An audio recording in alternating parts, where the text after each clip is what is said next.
Irmãos e irmãs, saúdo a todos com a paz do Senhor.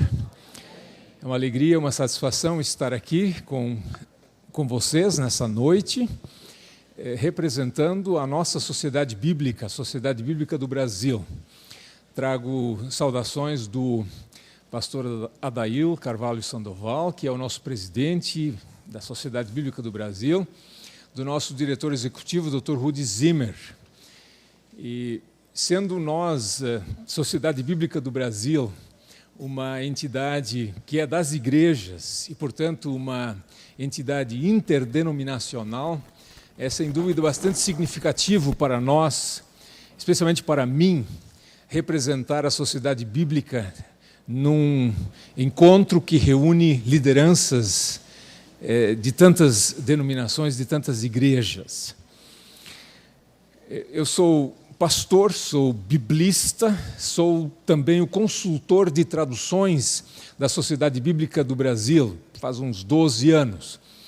Então, tudo que diz respeito a dificuldades de tradução, propostas de melhoria de traduções, projetos de revisão de traduções e, inclusive, projetos novos para línguas indígenas e não indígenas no Brasil, eu sou a pessoa que está envolvida, não sou a única pessoa, mas, enfim, sou aquele que tem alguma responsabilidade nisso. A temática de hoje é uma temática que eu espero que seja exatamente o que vocês esperavam desse tema, porque é, no fundo, uma convicção que todos nós temos. A palavra de Deus é indestrutível.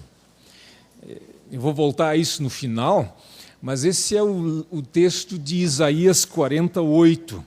A palavra do nosso Deus permanece para sempre. Este foi o lema do ano da Bíblia em 2008. A palavra do nosso Deus permanece para sempre. Eu poderia fazer uma abordagem mais doutrinária, mas não é bem o meu chão. Eu gosto mais de falar de outros assuntos, ou de assuntos relacionados com isso, mas de uma outra ótica, de uma outra perspectiva.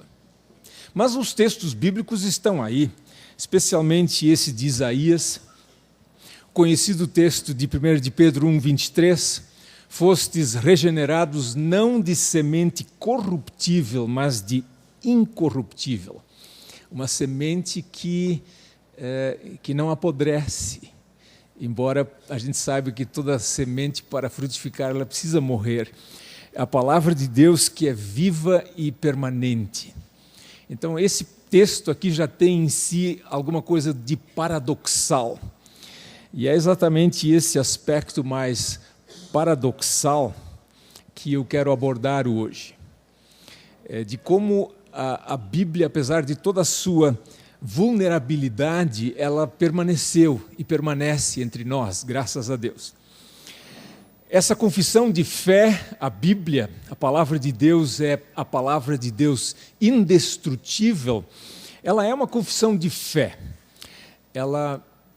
Nós a aprendemos de algum lugar, a saber, da própria Escritura, e a experiência confirma isso.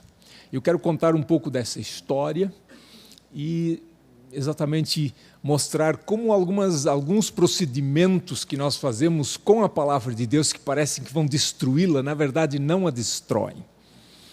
A Bíblia atravessou vários milênios e nós a temos em mãos hoje, temos tantos exemplares, em tantas traduções, com tantos recursos adicionais que a gente, às vezes, nem se dá conta de como era difícil em outras épocas ter acesso a esse livro tão precioso.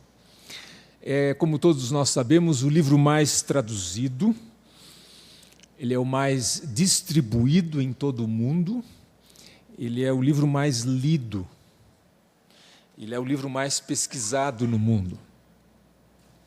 Às vezes as pessoas dizem assim, ele é o livro mais traduzido e o livro menos lido. Eu não concordo com isso. Me apresente em outro livro que seja lido tantas vezes, em tantos lugares, por tantas pessoas. hoje. Claro, pelo número de cópias, ele poderia ser muito mais lido, muito mais estudado. É o livro mais pesquisado no mundo. Todos os dias, todas as semanas, se publica um artigo, uma pesquisa, em alguma revista teológica, livros, comentários bíblicos são publicados todos os meses. É o livro mais pesquisado no mundo. Dizem que, em segundo lugar, vem a obra de Shakespeare, mas Shakespeare, enfim, interessa a pessoas de fala inglesa. Quem de nós já se interessou por alguma coisa de Shakespeare que vá muito além de ser ou não ser, eis a questão. Então, nós não nos importamos muito com isso. O meu enfoque hoje quer ser mais histórico e até paradoxal. Eu quero falar sobre essa palavra que se mostra indestrutível na sua vulnerabilidade, na sua aparente fraqueza, naquilo que ela tem em comum, a rigor, com outros livros, no seu aspecto, digamos assim, físico, da maneira como o livro se apresenta. Eu quero partir da parábola dos talentos, assim chamada parábola dos talentos, Mateus 25. É num contexto de despedida, o discurso de Jesus em que ele se despede, é a sua ida para junto do Pai, e nesse contexto ele ensina essa história tão simples, tão conhecida, Mateus 25, 14 em diante, conhecida como parábola dos talentos. A Nova Tradução na linguagem de hoje coloca diretamente os 3 empregados. E vocês conhecem a história, né? O reino dos céus será como um homem que ia fazer uma viagem. Ele chamou os seus empregados e os pôs para tomarem conta da sua propriedade. E lhes deu dinheiro de acordo com a capacidade de cada um. Ao primeiro deu 500 moedas de ouro, ao segundo deu 200 e ao terceiro deu 100. Então foi viajar. O empregado que tinha recebido 500 moedas saiu logo, fez negócios com o dinheiro e conseguiu outras 500. Do mesmo modo, o que havia recebido 200 moedas conseguiu outras 200. Mas o que tinha recebido 100 moedas saiu, fez um buraco na terra e escondeu o dinheiro do patrão. Depois de muito tempo, o patrão voltou e fez um acerto de contas com eles.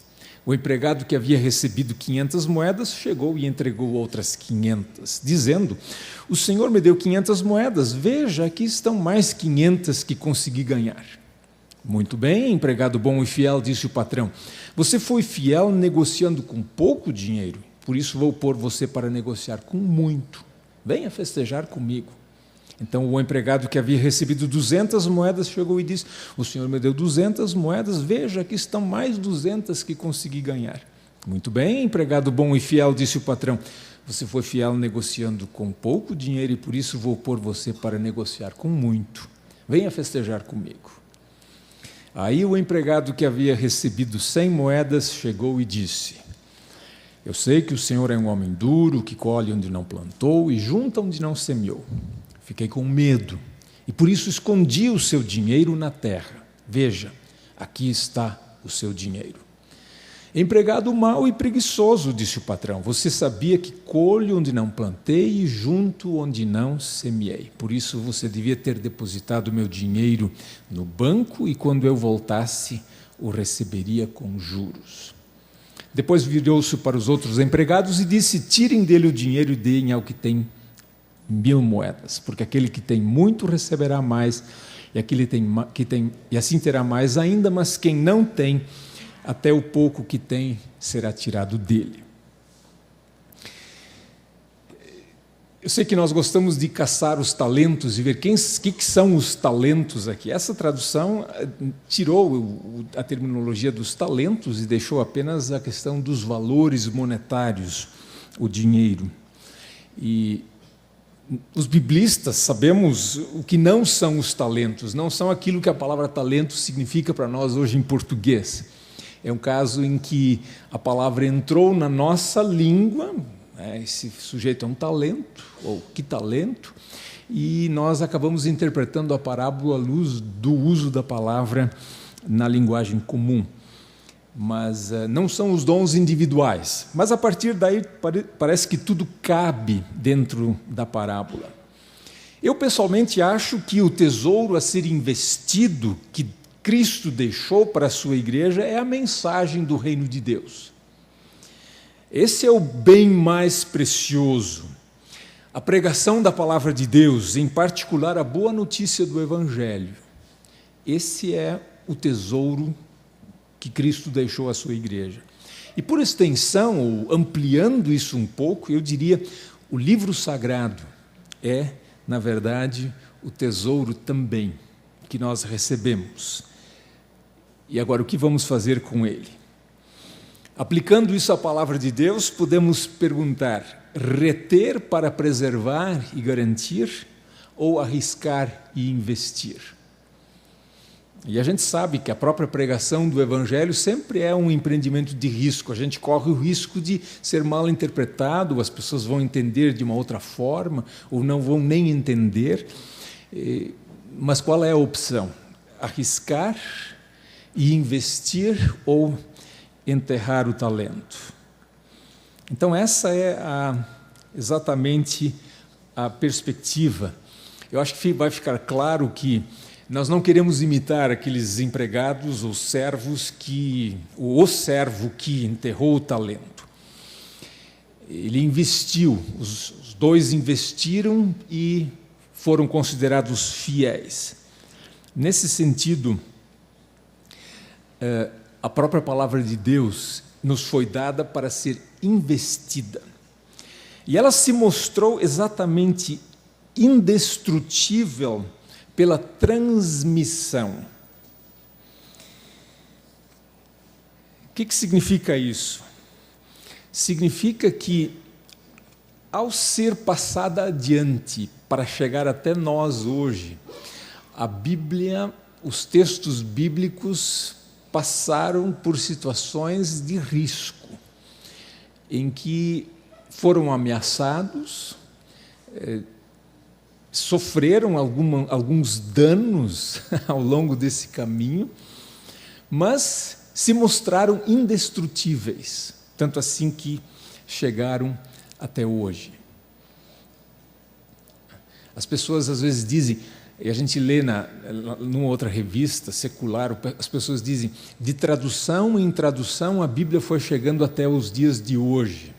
Nada mais falso. A Bíblia foi transmitida nos originais, ela foi transmitida de cópia em cópia, isso sim.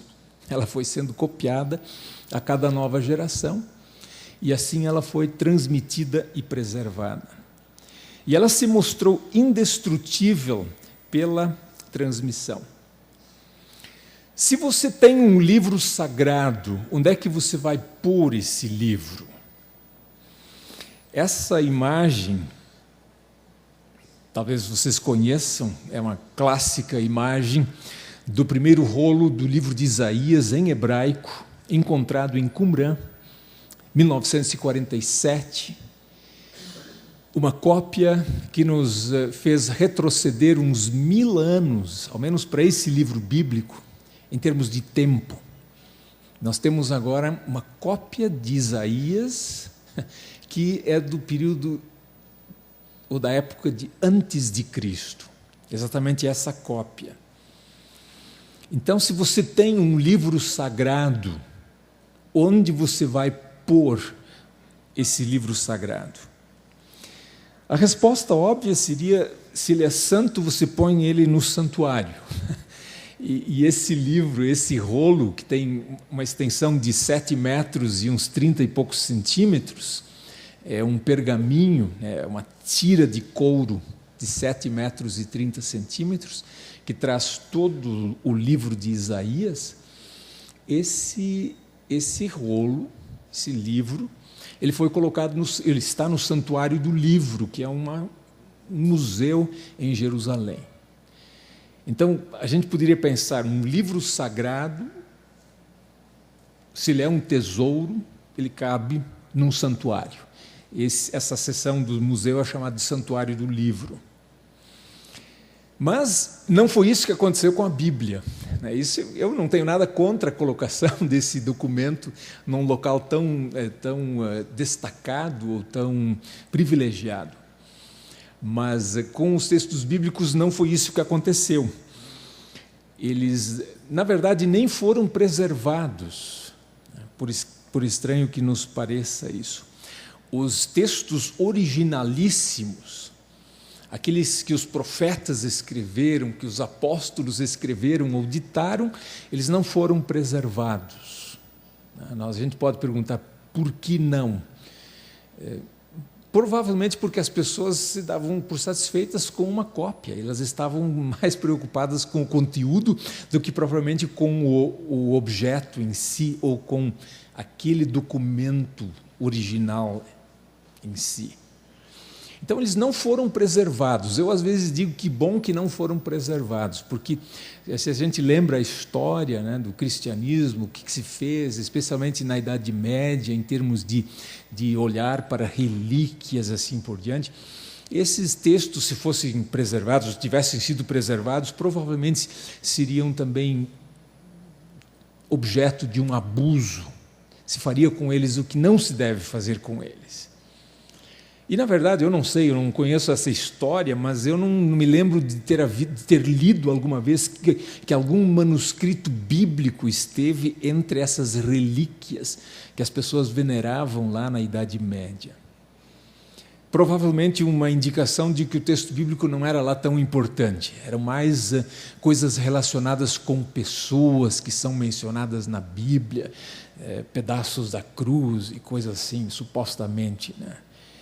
Mas não me lembro ou não li nada a respeito de textos bíblicos. Como eu digo, talvez seja um indício de que o texto não era tão significativo, tão importante naquela época, mas é difícil julgar isso. O que a igreja fez? O que os nossos antepassados fizeram? Em vez de centralizar e guardar os livros num museu ou num santuário central, onde as pessoas teriam que ir para, quem sabe, ver, admirar os textos e talvez ler um trecho ali naquele local central, eles se puseram a copiar.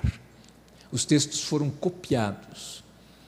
Essa é uma ilustração de como trabalhava um copista naquela época. A gente olhando hoje vê que eles não tinham, até mesmo a maneira de se postarem, ou de trabalharem, era uma coisa bem mais trabalhosa, era mais cansativo, nos parece. Mas, enfim, foi nesse processo, isso aqui já evidentemente é uma coisa bem organizada. Normalmente a cópia não era feita dessa maneira. Nós não temos os dados históricos exatos dos primeiros 300 anos, mas a gente deduz que tenha sido assim. E em história, muitas vezes se faz esse tipo de dedução também. A partir de um determinado ponto, um grande centro, um centro maior da igreja, onde havia chegado um texto bíblico, a partir daquele local, nas igrejas que se formaram ao redor, o texto foi sendo copiado e levado adiante. Mais ou menos como essa gota d'água que cai na água e espalha essas ondas. Abrir uma igreja, fundar uma igreja na época, ou você levava já uma Bíblia junto para deixá-la lá, ou então você fundava a igreja, plantava a igreja e depois tinha que conseguir um texto para ser lido no culto. E foi assim, por esse processo, a partir de certos centros, que o texto bíblico, naqueles primeiros séculos, ali na região, no entorno do Mediterrâneo, os textos bíblicos foram sendo disseminados através da cópia. E nesse processo, que é um processo perigoso, porque copiar e copiar à mão é uma tarefa perigosa para o texto, foi nesse contexto, nessa situação, que a palavra de Deus se mostrou indestrutível nesse processo de propagação. Foram feitas cópias e mais cópias e mais cópias. E os cristãos não esperaram por uma situação mais favorável, sem perseguições, por exemplo. Às vezes a gente diz assim, poxa, mas eles copiaram o texto, seja ele no grego ou numa tradução, eles copiaram, eles podiam ter sido um pouco mais cuidadosos, para não trocar uma letra por outra, e fazer aquelas pequenas variações. Mas aí a gente tem que levar em conta exatamente a história da época. Havia uma situação de perseguição em muitos momentos. Os textos tinham que ser copiados na clandestinidade, por pessoas que não eram necessariamente as mais habilitadas para esse trabalho. Então, e as pessoas se davam por satisfeitas com um texto. Parece que interessava mais mesmo era que a gente tivesse o básico, o conteúdo do texto. Então, nesse contexto, o texto foi copiado. E aí, então, os especialistas dizem que se formaram textos locais, textos característicos de um determinado local, onde, de repente, em algum lugar, alguém acrescentou um amém, final de um texto, e ao ser copiado para as igrejas ali da região, aquele amém foi copiado junto e se tornou uma característica do texto conhecido naquela parte do mundo. Esses são os assim chamados textos locais. E o texto majoritário, que tem esse nome porque ele reúne a maioria dos manuscritos gregos do período antigo e medieval, e o Textus Receptus do Novo Testamento, que é uma parcela do texto majoritário, também é um texto local, característico de um local, provavelmente a cidade de Constantinopla ou Bizâncio. Cada variante textual, ou as variantes foram então criadas nesse processo de cópia. Para nós que reproduzimos as coisas mecanicamente, nós nem nos damos conta. Quem ainda escreve bastante à mão e copia à mão sabe exatamente o que significa copiar um texto à mão. E o que se nota, ao examinar todo esse material, é que quando alguém, ao copiar, fazia um erro, seja ele um erro involuntário ou um erro voluntário, as pessoas viam que tinha duas cópias da Bíblia com diferença. Eles tratavam de, quando nenhuma das duas parecia correta, de fazer uma terceira correção. E com isso, no momento que alguém mexia no texto, as opções se multiplicavam naquele ponto de variação. É muito raro ter só duas opções quando tem uma variação no texto do Novo Testamento. Em geral, são 2, 3, 4, 5 opções. Porque as pessoas conheciam as opções e achavam que nenhuma das duas podia estar correta. Não tinham noção de qual era a antiguidade do texto e assim por diante. E, uma vez surgida uma variante textual, ela se perpetuava. Ela era transmitida, tanto assim que aparece em vários manuscritos. E os especialistas falam de uma tenacidade na transmissão. O texto foi mantido ferrenhamente, mesmo com uma variante. Ele não era abandonado na metade do caminho. Teria sido mais seguro, de repente, deixar o texto num local só, centralizado, enterrar. Mas os servos fiéis, eles decidiram investir, copiar. E, de certa forma, humanamente falando, se eles não tivessem feito isso, nós talvez não estaríamos aqui hoje. Essa que é a verdade. Qual é a extensão do problema? Já que eu entrei nessa parte um pouco mais técnica, é um assunto que eu gosto de falar, e infelizmente é um assunto tão pouco relevante. No fundo e no fim de tudo, acaba sendo um assunto pouco relevante, de pouca importância. Mas tem pessoas que superdimensionam esse fato. Por isso é bom falar sobre ele. Qual é a extensão do problema dessas pequenas variações no texto do Novo Testamento? É o seguinte: existem talvez uns 100 mil pontos de variação nos manuscritos do Novo Testamento. Isso é muito, né? Só que entram em comparação todos os manuscritos. E quanto mais cópias você tem de um documento, mais são as chances de que eles não combinem. E aí vão se multiplicando as variantes, o número vai aumentando. 100 mil, ninguém contou isso até hoje, porque teria que examinar todos os manuscritos.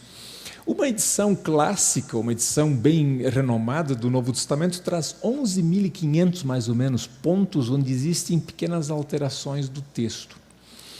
O Novo Testamento grego, publicado aqui no Brasil em 2009 pela Sociedade Bíblica, ele registra apenas 1.438 unidades de variação. É um número bem reduzido só de lugares onde pode haver uma mudança, uma modificação numa tradução em função do tipo de texto que se escolhe naquele local. Então, essa questão das variações ou variantes, diferenças entre os manuscritos, é um fato histórico. E é um fato que, comparando dois manuscritos, se percebe. Até mesmo os dois manuscritos mais próximos entre si, eles têm variações. Os historiadores dizem que dois dos manuscritos mais próximos entre si são o Códice Sinaítico e um manuscrito de número 2427. E mesmo sendo tão próximos, eles ainda no livro de Marcos, eles têm 893 lugares onde eles diferem aqui e ali, em pequenas coisas. A pergunta que se faz é grave, doutor? E aí talvez alguns conheçam o livro que foi publicado aqui no Brasil, escrito nos Estados Unidos, se tornou um best-seller, por incrível que pareça, para mostrar que mesmo sendo um assunto tão insosso, tão chato, esse das variantes textuais, parece que interessou a muita gente. Então, aqui no Brasil foi publicado como o título O que Jesus disse, o que Jesus não disse, quem mudou a Bíblia e por quê. Esse é o Dr. Bart Ehrman, e ele, na verdade, é um alarmista. Nesse livro, ele pega aqueles casos que a gente chama de casos mais cabeludos, os mais difíceis, e dá a entender que o Novo Testamento é todo ele assim. Ele não consegue colocar isso dentro da devida perspectiva. Por isso, numa visão mais realista, a gente nota que a maioria das variações que surgiram no processo de transmissão são coisinhas miúdas, do tipo Cristo Jesus ou Jesus Cristo. Ou então, me libertou ou te libertou, em Romanos 8. Cristo ou Senhor, 1 Coríntios 10. 98% do texto do Novo Testamento está livre de qualquer discussão. Não se discute essa parte. E os 2% se discute e se tem uma opinião, se tem uma conclusão, mas nem todo mundo concorda, obviamente. Tem diferentes pareceres, inclusive diferentes traduções em função disso. Embora nós, na sociedade bíblica do Brasil, e nas sociedades bíblicas de modo geral, tenhamos adotado o texto crítico, assim chamado, em 1904. A Sociedade Bíblica Britânica foi fundada em 1804. 100 anos depois, em 1904, as sociedades bíblicas, elas decidiram abandonar o textus receptus, o texto recebido, e adotar um texto de Nestle que hoje é conhecido como texto crítico. E é praxe das sociedades bíblicas sempre traduzir a edição mais atualizada do texto, entendendo que, à medida que se estuda mais e mais os manuscritos, mais clareza se tem nessa questão. Mas nós não fazemos uma cruzada contra esse ou aquele texto, porque, no fundo, são coisas bem miúdas desse tipo. E continuamos publicando a Almeida Revista e Corrigida do jeito que ela estava 200 anos ou 300 anos atrás. Porque aquilo que aparece no texto recebido, muitas vezes é apenas uma explicitação do que já está implícito no próprio texto ou é tirado de algum outro lugar do próprio texto bíblico. Pelo processo de cópia, pela multiplicação de cópias, que faz com que nós tenhamos um número tão elevado de variações, nós temos, por outro lado, um bônus. O bônus é que nós temos mais de 5.000 cópias do Novo Testamento. Claro, desde pequenos fragmentos até cópias completas. Muito se perdeu pelo caminho, óbvio. Muitas cópias foram destruídas. Não estou falando só do tempo das perseguições, lá nos primeiros séculos, mas depois. Parte da igreja, a igreja ocidental, se desinteressou pelo texto grego, continuou só com o texto latino, isso contribuiu para que o número de cópias diminuísse. Mas a gente pode perguntar, 5.000 documentos é pouco ou é muito? Pelos padrões modernos, 5.000 não é muito. Muito pouco. Mas, se compararmos com outros textos antigos, nós vamos ver que o número é bem expressivo. Estamos muito bem na foto. Nenhum outro texto bíblico foi preservado e transmitido de forma tão clara e confiável. Até mesmo em termos de proximidade das cópias mais antigas dos tempos em que os textos foram escritos. Os textos do Aristóteles, o filósofo grego, são da Idade Média, e ele viveu 400 anos antes de Cristo. Aquilo dá mais ou menos 1.400 anos entre Aristóteles e os documentos mais antigos, a cópia mais antiga. A Bíblia chega bem próximo.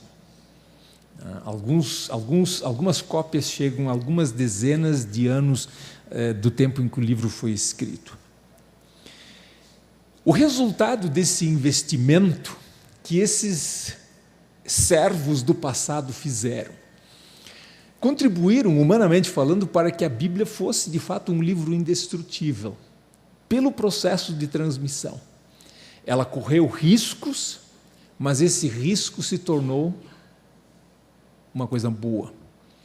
E podemos concluir essa parte com essa famosa frase de um estudioso do texto do Novo Testamento, que diz: tem gente que talvez fique chocada ao saber que a Bíblia não foi transmitida sem alterações ou variação de texto. No entanto, mais louvável do que ignorar isso é enfrentar a realidade e fazer o melhor uso possível dos recursos que Deus nos deu para solucionarmos os problemas que os manuscritos nos apresentam. Essa área aqui de exame de manuscritos, comparação, isso é uma coisa que precisa de muita paciência. Eu sou grato a Deus que tem pessoas que se dedicam a isso, fazem disso o seu trabalho, só fazem isso na vida toda. E gostam muito disso. Tanto assim que nós não precisamos fazê-lo no nosso dia a dia. A gente pode acompanhar as discussões assim à distância. E os problemas existem, nós não podemos fazer de conta que não existe. Não dá para fazer a política do avestruz e dizer nada disso existe. Não, isso existe. Portanto, é mais louvável enfrentar isso, encarar, do que simplesmente negar a sua existência. Mas o resultado de tudo isso... Mais louvável do que ignorar seria não ignorar. Não, mais louvável do que ignorar. Quer dizer, alguém poderia dizer, não, ignora que está bom. Mas não. Mais louvável que ignorar é enfrentar a realidade. Eu não posso louvar que você esconda a cabeça de que nada disso existe. O louvável é enfrentar a realidade e fazer o melhor uso de todo esse material, de todos os dons, né, que nós temos para resolver as dificuldades. E é confortador saber que o resultado geral de todas essas descobertas e de todo esse estudo é o seguinte: temos maiores provas da autenticidade das Escrituras e somos reafirmados em nossa convicção de que temos em mãos, de forma substancialmente íntegra, a verdadeira palavra de Deus. Então, todo esse estudo, todos esses manuscritos, eles vêm a confirmar a Bíblia e não questioná-la, graças ao investimento desses servos do passado que, ao invés de enterrar o tesouro, eles o investiram. Eu passo para um segundo ponto: indestrutível pela tradução. Esse é um tema mais polêmico e, de novo, eu quero, de certa forma, tirar um pouco da pressão que existe em relação a essa temática. Porque tem gente que acha, não, se for traduzir a Bíblia, vai destruir. E, curiosamente, foi no mês passado que chegou ao meu conhecimento essa notícia de uma controvérsia em Israel. Uma funcionária do Ministério de Educação de Israel, Drora Halevi, ela se manifestou sobre uma recente tradução ao hebraico moderno. Agora imagine, se nós já temos dificuldades, digamos, no português para atualizar uma tradução ou fazer uma nova tradução, porque as pessoas estão acostumadas com uma tradução, o que é uma coisa bem normal e natural e compreensível, imagina mexer no texto hebraico do Antigo Testamento para atualizá-lo. Aí você vai atualizar o hebraico para o hebraico. Só que eles se deram conta que o texto hebraico dos tempos bíblicos não comunica mais hoje. Os jovens hoje leem o texto e não entendem, ou entendem coisas diferentes. E eles deram exemplos. Por exemplo, em Gênesis tem um lugar lá onde se fala de uma novilha de 3 anos. E os jovens de hoje, ao lerem o texto em hebraico, eles pensam que se trata de uma vaca triangular. Uma vaca em forma de um triângulo. Porque o 3 anos, aquilo não comunica mais daquela forma. Eles dizem isso de forma diferente hoje. O que essa senhora disse? Ela diz o seguinte: essa tradução arranca o coração da Bíblia. Faz com que a Bíblia seja apenas mais um livro. Na Bíblia, forma e conteúdo são inseparáveis. A tradução mata a Bíblia. Se você entende que forma e conteúdo são inseparáveis, então você não pode traduzir um texto, porque ao traduzir você muda a forma e preserva o conteúdo. Mas se não dá para separar, não dá para traduzir. A gente sabe que os muçulmanos não traduzem o seu livro sagrado, e a gente sabe também que os judeus ortodoxos não traduzem. Eles leem o livro da lei, eles leem a Bíblia em hebraico. Nós também sabemos que a Bíblia foi um livro proibido no passado e teve a sua tradução proibida.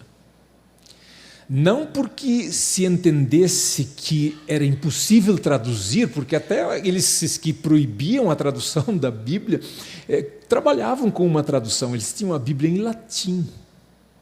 E o latim é uma tradução. O que se tinha era o medo do mau uso. Os leigos vão interpretar mal a Bíblia. Tanto assim que, eu não sei se vocês sabiam, que todas as edições católicas da Bíblia precisam ser Bíblias com notas, elas não podem ser só o texto. O que para nós se tornou uma coisa nova de uns tempos para cá, uma Bíblia com notas, é padrão na Igreja Católica Romana, exatamente para impedir certas leituras que vão contra isso ou aquilo. Mas isso também explica por que a nossa gloriosa Almeida não foi feita nem em Portugal, nem no Brasil. Em 1680, seria impossível fazer a tradução ao português em Portugal. E no Brasil, não sei se alguém tinha algum interesse em fazê-la, mas em todo caso também não foi feita aqui. Ela foi feita no Oriente, lá na Indonésia. Forma e conteúdo da Bíblia são inseparáveis? Tem gente que acha que sim. Os cristãos discordam. Mas, na verdade, não foram eles os primeiros a traduzir a Bíblia. Tudo começou com a Septuaginta, que é uma tradução que foi feita por judeus no período ainda antes de Cristo, uns 200 anos antes de Cristo, no mínimo. Mas é uma tradução que foi preservada pelos cristãos. Os judeus não reconhecem, não sabem o que é Septuaginta. Eles logo a abandonaram e os cristãos continuaram com ela. Depois, na era cristã, vem uma longa lista de traduções. E eu entendo que tradução é investimento no sentido da parábola dos talentos. É investir o tesouro, ao invés de enterrá-lo. A nossa Almeida, que é a mãe de todas as traduções ao português, ela foi a 13ª tradução a partir do período da Reforma. Ela foi feita em 1681, portanto 330 e poucos anos, e ela foi a 13ª tradução a partir de 1500. No ano de 1940, havia um trecho da Bíblia em 1000 línguas. Eles até publicaram um livro chamado O Livro em 1000 Línguas. João 3,16 em 1000 línguas, 1940. Hoje nós estamos num número fantástico, com ao menos um trecho da Bíblia em mais de 2.500 línguas. Das mais de 6.000 que ainda existem no mundo. Os grandes grupos linguísticos têm ao menos hoje um trecho da Bíblia. As línguas que ainda faltam são, em geral, línguas com poucos falantes, mas nem por isso menos importantes. E temos a Bíblia completa em 475 línguas. Do Gênesis ao Apocalipse em 475 línguas. A Bíblia, nesse ponto, é campeã absoluta. Não tem para ninguém. E nós temos no Museu da Bíblia, ali em Barueri, somos agora depositários, ou enfim, uma espécie de arquivo de traduções que são feitas no mundo, temos um exemplar de cada uma dessas 475 línguas. Elas estão preservadas também aqui no Brasil. Se traduzir quebra, traduzir é destruir. Nós cremos que a Bíblia é indestrutível, ela é a palavra de Deus indestrutível. A tradução destrói? Não, a tradução não destrói.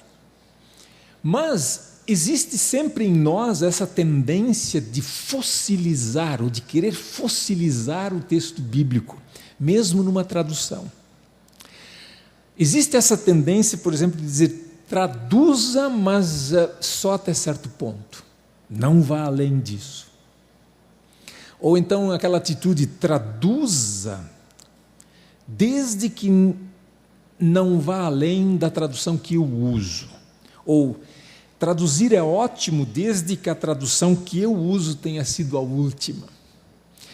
Se os meus filhos, os meus netos entendem, bom, isso não é o caso, eu estou convencido de que deve ser assim. A famosa King James é um belo exemplo disso. Não vou nem entrar nessa polêmica, mas com seus bem vividos 400 anos, né, a King James Version, ela é o melhor exemplo de como a linguagem bíblica, numa determinada tradução, ela permanece, ela se mantém. Essa força é uma força considerável. E entre nós, existem aqueles que, eu já ouvi essa proposta, vindo de um outro lugar do mundo, alguém disse assim, vamos fazer uma última revisão de Almeida e daí essa será a definitiva. Eu ouvi assim com certo interesse, mas também não fiquei entusiasmado, porque eu acho que é impossível. Tipo assim, vamos fazer uma última mexida, a gente passa a chave, destrói a chave e ninguém mais mexe. As traduções terão que ser atualizadas de tempo em tempo. Nas Sociedades Bíblicas Unidas, a regra é de que a cada 25 anos ou a cada nova geração, uma tradução precisa ser trazida para a atualidade, para continuar falando ao povo do nosso tempo. Às vezes passam 50 anos, 70 anos, e quanto mais tempo passa, mais difícil fica de mexer. Outra tentativa de fossilizar a tradução é pensar assim, traduza, mas tente ser o mais literal possível, para que fique a impressão de que não se mexeu no original. Por mais literal que seja uma tradução, ela sempre vai ser uma tradução, ela nunca vai ser igual ao original, ela sempre vai ser uma tradução do original. Alguém vai dizer, tiraram uma palavra. De fato, foi tirada uma palavra. Não tem como colocar essa palavra em nossa língua. Acrescentaram uma palavra. Sim, será necessário acrescentar uma palavra, porque no original não era necessário, na nossa língua é preciso colocar essa palavra. Traduzir é investir e não destruir. E por isso a gente diz, a palavra de Deus ela é maleável, ela é indestrutível porque ela é maleável. Ela se amolda a novas formas, ela fala em diferentes línguas. O que é traduzir? Nem todos concordam com essa definição, mas traduzir é transferir para uma outra língua. Muita gente acha que é só substituir palavras. Se fosse tão fácil, seria uma beleza traduzir. Por isso as máquinas não conseguem traduzir, porque elas substituem palavras, mas elas não têm a sensibilidade para ver se aquilo tem significado ou não. Traduzir é recontar na língua-alvo, no caso o português, para nós, da forma mais exata e natural possível, o significado da mensagem original. Essa frase é da doutora Catherine Barnwell, ela é uma grande figura no mundo das traduções bíblicas, do SEAL, né? Sociedade Internacional de Linguística, e o livrinho dela nós traduzimos e publicamos em português agora pela Sociedade Bíblica para exatamente estar à disposição de equipes de tradução. A tradução, segundo ela, precisa ser exata. Eu não conheço nenhum tradutor que queira deturpar um texto ao traduzi-lo. Ele pode até ter sido infeliz, mas ele não sai a campo para deturpar um texto, para que a tradução não seja exata. Ela precisa ser natural, ou seja, ela precisa soar natural. Mas tem gente que vai contestar isso. Há muita discussão no campo da teoria da tradução. Tem gente que diz que uma tradução precisa ser exótica, ela precisa parecer estranha, para que o leitor seja o tempo todo lembrado de que se trata de uma tradução e não um original. E tem outros que dizem que a única tradução possível é uma tradução interlinear, que na verdade te coloca diante dos olhos o texto original, dizendo, seria na verdade muito melhor você ler o original, mas como você não consegue, a gente te dá um pedaço de tradução, mal necessário. Em termos de tradução bíblica, nós temos muito a tradição, a cultura de traduzir palavra por palavra. Eu não sei exatamente de onde vem isso, mas eu tento pôr a culpa em Jerônimo, o tradutor da Vulgata. O Jerônimo foi talvez muito influente nesse sentido. Ele era um tradutor de várias coisas. E ele dizia o seguinte, ele escreveu uma carta onde ele explica, ele diz, ao traduzir, você tem que traduzir o significado. E o melhor exemplo disso são os apóstolos e evangelistas. Quando eles citam um texto bíblico, eles citam pelo significado do texto e não pelas palavras exatas. Mas aí ele disse o seguinte, só que a Bíblia é uma exceção. Ele se deu conta que a Bíblia é um livro diferente, e nós concordamos com ele. Mas aí ele fez uma tradução palavra por palavra e respeitou a ordem das palavras do original. E como ele estava traduzindo para o latim, dava para fazer. Porque em latim você pode embaralhar as palavras e elas ainda fazem significado. Lutero, 500 anos atrás, ele ousou divergir e foi muito criticado. Porque ele disse, não, isso aqui não dá para traduzir palavra por palavra, isso não faz sentido, você tem que traduzir o que isso significa. E, em muitos sentidos, Lutero foi o precursor de traduções modernas. Quando se trata de tradução, uma frase que ficou famosa é essa desse teólogo e erudito alemão, Friedrich Schleiermacher, de 1813. Ele disse o seguinte, ou o tradutor deixa o escritor quieto no seu canto, levando na medida do possível o leitor até ele, ou ele deixa o leitor em paz e na medida do possível traz o escritor até o leitor. São dois caminhos. Ou a gente não mexe muito com o escritor, deixa ele lá no mundo bíblico e a gente vai até lá, fala com ele, entende a sua linguagem. Ou a gente pode trazer o escritor bíblico para o nosso mundo e faz com que ele fale a nossa linguagem. Claro, esses são dois extremos. Tem muita vida entre esses dois extremos e as traduções raramente se encontram bem na ponta. Elas estão mais para o centro. Algumas mais para o mundo bíblico, outras mais para o nosso mundo. De modo geral, essa é uma das diferenças entre, por exemplo, a tradução de Almeida e traduções como a NVI e a nova tradução na linguagem de hoje. Na Almeida, nós temos que ir até o escritor, que em muitos casos é o tradutor do século XVII. Ele usa uma linguagem que não é mais a nossa linguagem, o nosso jeito de falar. A NVI, até certo ponto, e a NTLH mais ainda, trazem o escritor até nós. E o Lutero não tinha nenhuma intenção de ser quem ele foi, nesse particular, mas ele se tornou um precursor. Ele disse assim, eu fiz Moisés falar alemão de tal forma que as pessoas nem desconfiavam que ele era judeu. Então, essa naturalidade da tradução. Nós estamos acostumados com a linguagem bíblica e não temos nenhum problema com isso, mas as pessoas que não estão acostumadas talvez estranhem, por exemplo, essa questão do registro, de como as pessoas falam. Eu noto, às vezes, por exemplo, na nossa Almeida, as pessoas mais simples, às vezes, falam como se fosse um discurso do ministro do Supremo Tribunal Federal. Quer dizer, é uma linguagem bem rebuscada.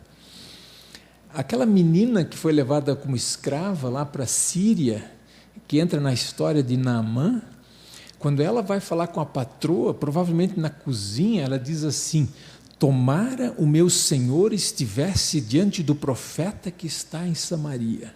Tomara que. Quem fala assim? Nós hoje dizemos, eu gostaria que o meu patrão fosse falar com o profeta que se encontra em Samaria, uma maneira mais natural. Então, as traduções hoje colocam essa linguagem mais do jeito moderno de falar, sem mudar o significado em si. E, em geral, isso eu noto, as pessoas se prendem muito a palavras. Isso é uma coisa que é difícil de superar. Pior do que isso, talvez, ou ligado a isso, na mesma escala, é o fixar-se nos versículos. Nós temos muita dificuldade de superar essa barreira, de pensarmos só em versículos e de fracionarmos a Bíblia em versículos. Mais do que isso é a questão das palavras. E essas traduções mais modernas, elas apanham muito porque as pessoas olham, não enxergam a palavra-chave, e daí elas se voltam contra elas e ficam muito iradas porque elas dizem, não, mudaram a Bíblia, não tem mais aquilo ali.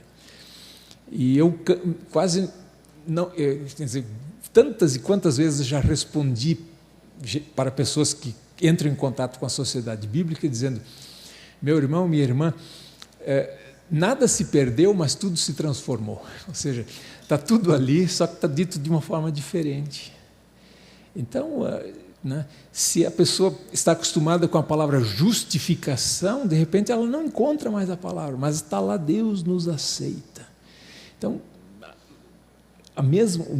uma ideia do que é isso, a ideia mais exata possível, está lá. Um apelo à sobriedade, deixa eu dizer isso. Nós, na sociedade bíblica, como nós trabalhamos com um grupo limitado de textos, particularmente Almeida Revista e Corrigida, Almeida Revista e Atualizada e Nova Tradução, na linguagem de hoje, nós só falamos dessas traduções, mostrando seus pontos fortes e pontos fracos, mas não fazemos guerra de traduções e não entramos numa cruzada contra essa, especialmente nunca contra, né?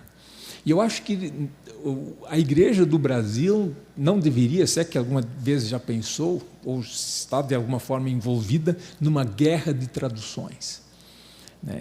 É preciso dizer não à tentativa de fazer uma guerra de traduções.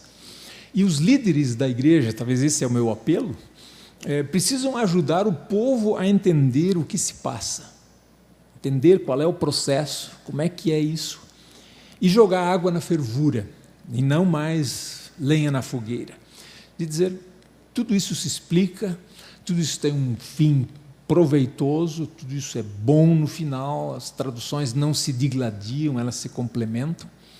Elas, na verdade, são investimento. Se você quiser enterrar o tesouro, deixe ele no original.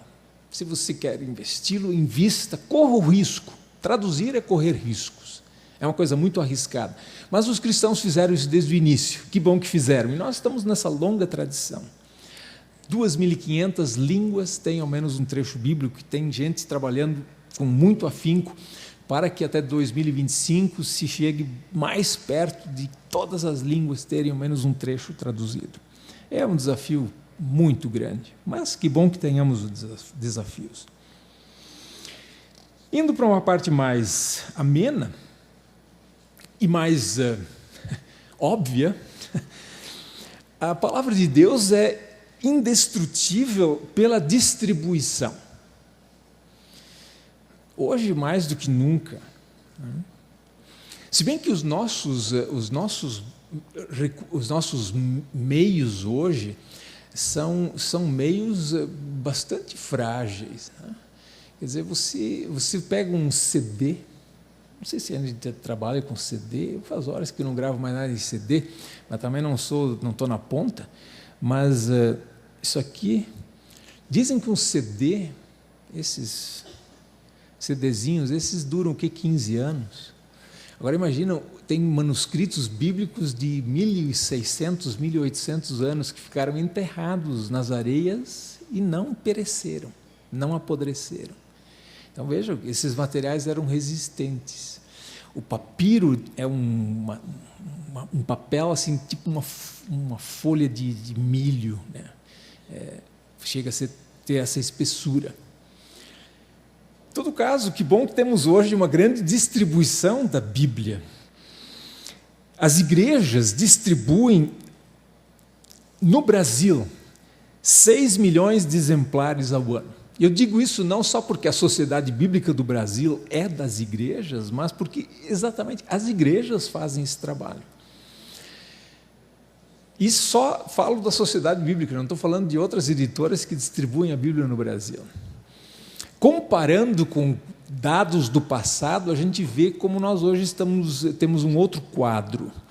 Em 1970, por exemplo, a Sociedade Bíblica do Brasil distribuiu 200 mil exemplares ao ano. 200 mil. Em 1970. Hoje são 6 milhões de Bíblias completas ao ano. 25 milhões de Bíblias no mundo, através de 145 sociedades bíblicas. Então é um grande número, mas não é suficiente ainda. No Brasil seria necessário duplicar a distribuição para que se chegasse perto de que cada brasileiro tivesse acesso a uma Bíblia. Ao menos da Sociedade Bíblica nós temos essa noção. Duplicar seria necessário. E a Gráfica da Bíblia trabalha 24 horas, né? Ela trabalha ininterruptamente. Claro, publica também Bíblias, imprime Bíblias para outros países do mundo. O desafio é permanente. Nós queremos que a Bíblia chegue a todos, mas a todos mesmo. As sociedades bíblicas foram organizadas pelas igrejas lá no século XIX, na Inglaterra, ao menos essa que é a mãe de muitas sociedades bíblicas, com o propósito de dar a Bíblia a todos, numa língua que conseguem entender, a um preço que possam pagar. Para todos mesmo.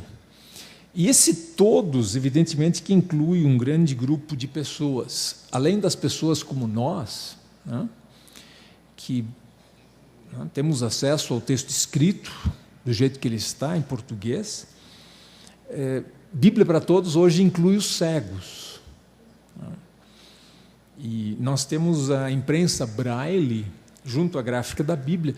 Eu não sei se eles conseguem imprimir uma Bíblia por dia, eu nunca lembro bem a estatística, mas é um processo bem lento, né, de uma folha que vem saindo aos poucos, com aquela impressão em alto relevo para que apareçam os pontos que os cegos conseguem ler. Mas toda a Bíblia está impressa e pode ser entregue aos cegos sem custo para eles. Eles podem receber um volume dos 38, de uma pilha de 2 metros, mais ou menos. Eles podem receber um exemplar a cada trimestre, como muitos de vocês sabem. Essa Bíblia está completa. Bíblia para todos inclui os surdos. E os surdos são em maior número no Brasil. Existem mais surdos, muito mais surdos do que cegos no Brasil. E para os surdos a solução não é tão simples, porque, como vocês sabem, os surdos têm a língua própria. Não é simplesmente trocar o alfabeto ou mudar as letras para uma escrita que se consiga ler com o dedo, mas é preciso colocar numa nova língua.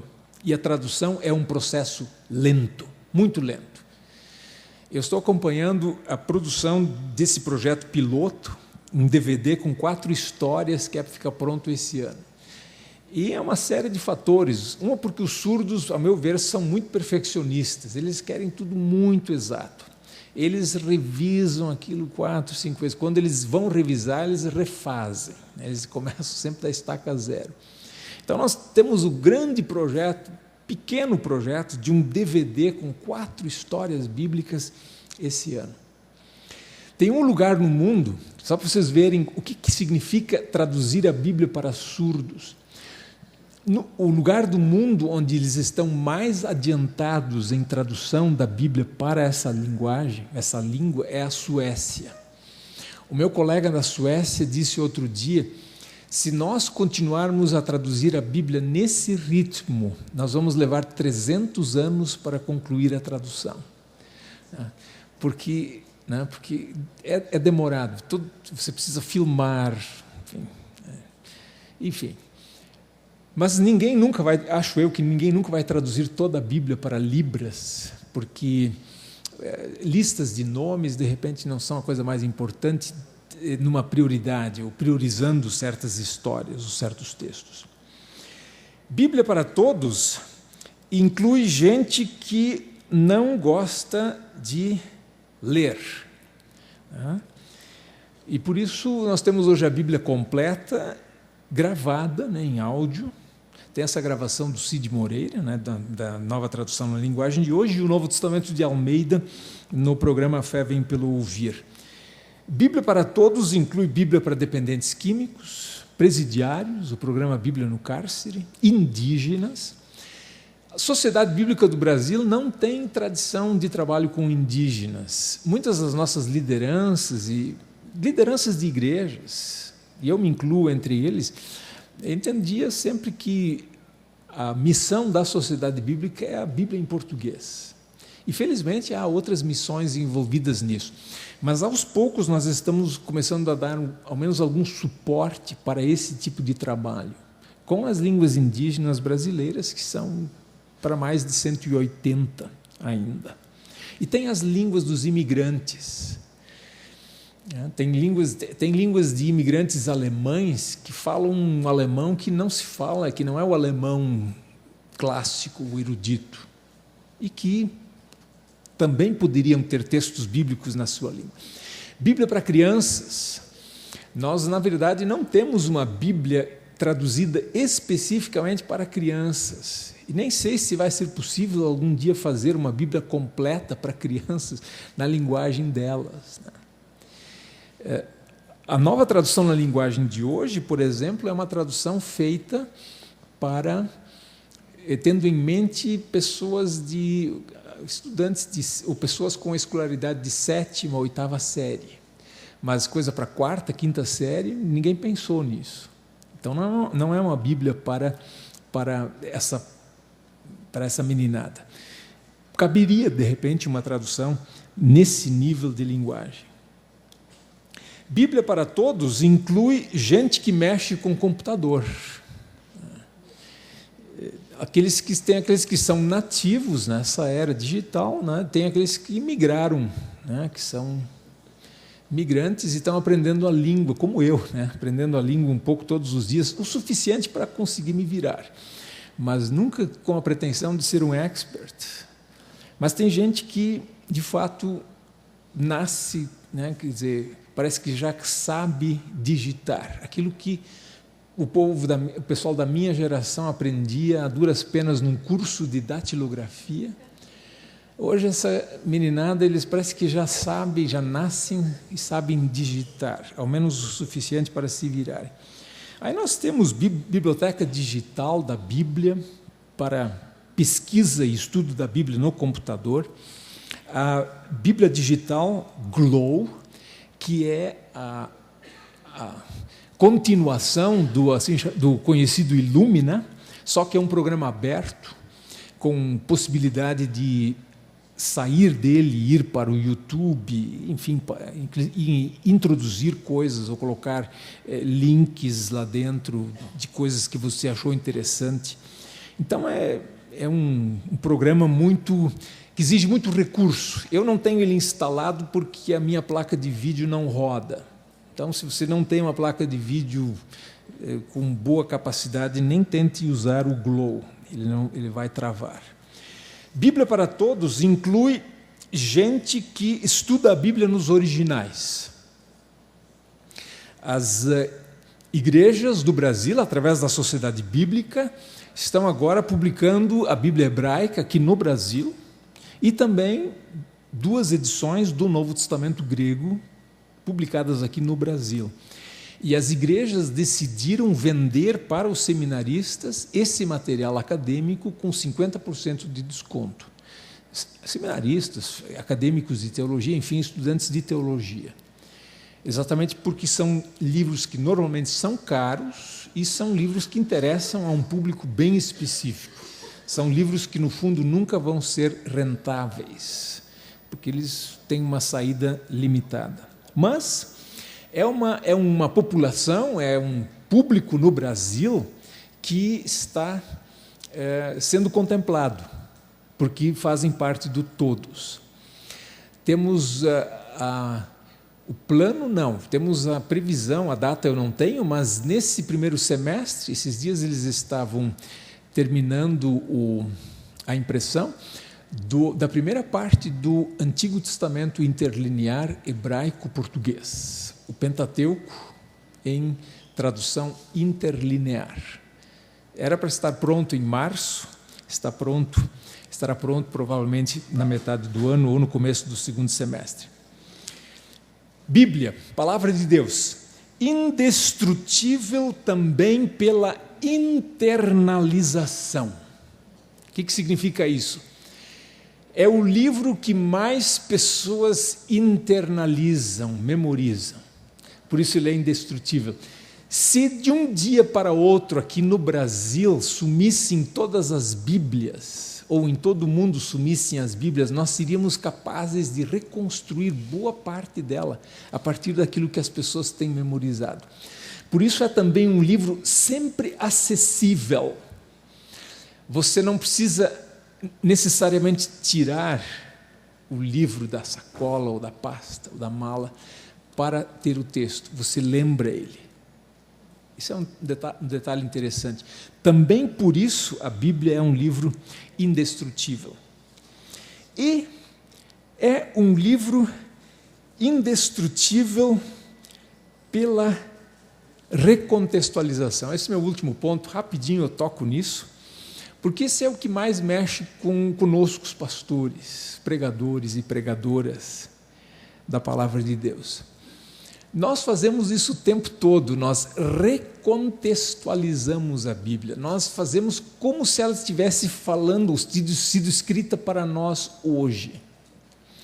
Uma tradução da Bíblia não pode atualizar a Bíblia, ela precisa deixar a Bíblia no mundo bíblico. Ela não pode colocar ou usar algum equivalente do mundo moderno que o mundo bíblico não conhecia. Por isso até nós temos já dificuldades com, por exemplo, o termo carro. Carro é uma palavra que se tornou problemática. O Filipe, correndo atrás do carro do eunuco, ele alcançou o carro. Que veloz aquele Filipe, para conseguir alcançar o carro. Para nós hoje carro é um automóvel. Então a linguagem de hoje, por exemplo, já coloca carruagem. Que carro é um termo que mudou de significado. Então, certos termos são muito modernos e eles precisam ficar arcaicos, antigos.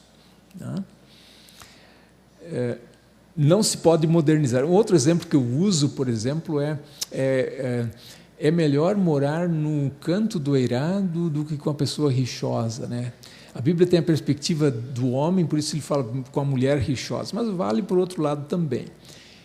Canto do eirado, se nós colocássemos numa tradução da Bíblia, na sacada, nós estaríamos modernizando a Bíblia, porque sacadas eles não conheciam. Por isso, eu não sei o que fazem outras traduções, mas a linguagem de hoje faz o fundo do quintal. Certamente eles tinham um quintal. Agora, a sacada do prédio eles não tinham, o do apartamento. Canto do eirado não é do nosso mundo.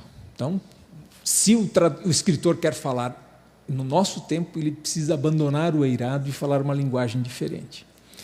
Agora, uma tradução não consegue atualizar, não deve atualizar a Bíblia, mas o pregador, ele recontextualiza. Se nós não contextualizarmos a Bíblia para o nosso tempo, nós vamos viver numa outra época. Ela precisa e fala hoje. Mas ao fazermos isso, nós fazemos muito mais, vamos muito além daquilo que traduções fazem. E nós não nos escandalizamos com isso. E temos que fazer isso. Porque se não fizermos, nós vamos ser servos e servas infiéis. Nós temos que correr o risco de fazer com que o texto soe como se ele fosse escrito para a nossa realidade, inclusive a realidade urbana de hoje. Esse desafio nós temos diante de nós e o enfrentamos sempre de novo. E fazemos isso. E não quebra o texto. Não quebra a palavra de Deus. Cada comunicação tem seu contexto cultural e a tradução não pode modernizar, mas o texto bíblico é recontextualizado. É um outro termo para aplicação. Tem teóricos hoje que preferem o termo recontextualizar do que aplicar, mas é no fundo a mesma coisa. E o texto sai intacto. Eu concluo. A palavra do nosso Deus permanece para sempre. Isaías 48. Se vocês forem olhar, como certamente conhecem o contexto em que isso foi dito num tempo de instabilidade e rápidas mudanças. Comparado com o nosso tempo, mudanças muito lentas, mas mudanças. Israel estava na perspectiva do exílio. Novos tempos, tudo seria questionado na Babilônia. Aí se fala do capim seco, da erva que cresce, cortada, seca, morre. Tudo efêmero, tudo fugaz. Nesse contexto, Isaías traz a mensagem: a palavra de Deus permanece para sempre. Isso nós dizemos porque sabemos. Sabemos porque nos foi ensinado. É uma confissão de fé. Os textos são claros. Tem os textos do Salmo 119. A palavra de Deus é tão firme quanto o céu. Marcos 13. Passarão os céus e a terra, minha palavra não passará. O texto de 1 de Pedro, a semente que é incorruptível.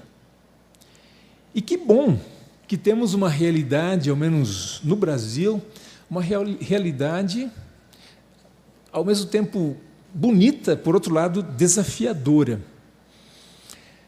Isso é de 2008, uma pesquisa, talvez muitos de vocês tenham visto, uma pesquisa feita por um instituto neutro, aqui não é de igrejas. Qual é o livro mais lido no Brasil, mais citado? 10 vezes citada a Bíblia, para cada vez que foi citado, eu não sei porquê, Monteiro Lobato. Não sei quem lê Monteiro Lobato, mas enfim, eu sei quem lê a Bíblia. 10-1. Ela é o livro mais importante. Ela é a obra mais lida recentemente. Qual é o livro que você leu recentemente? Bíblia. Não se lê muito, mas se lê a Bíblia. O gênero mais admirado, qual é o livro que você mais gosta de ler? Bíblia. Qual é o livro que você mais relê?